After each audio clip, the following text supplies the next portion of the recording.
Psalm chapter 96, verse 1. So sing to the Lord a new song. Sing to the Lord all the earth. Verse 2. Sing to the Lord who blesses me. Proclaim the good news of his salvation from day to day. Verse 3. Declare his glory among the nations, his wonder among all peoples.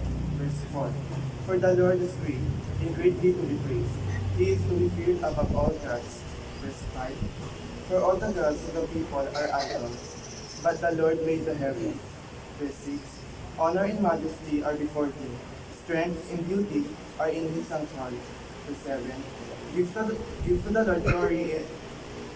Give to the Lord, O families of the people. Give to the Lord glory and strength. Verse 8. Give to the Lord glory due his name. Bring an offering and come to his court. Verse 9. O worship the Lord in the beauty of holiness.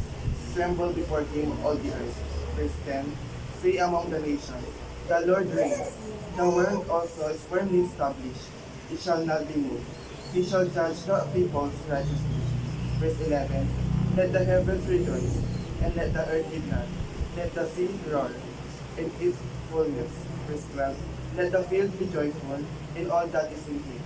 Then all the trees of the woods will rejoice. Verse 13. Before the Lord, for he is coming to judge the earth. He shall judge the world with righteousness, and the people with his truth. Amen.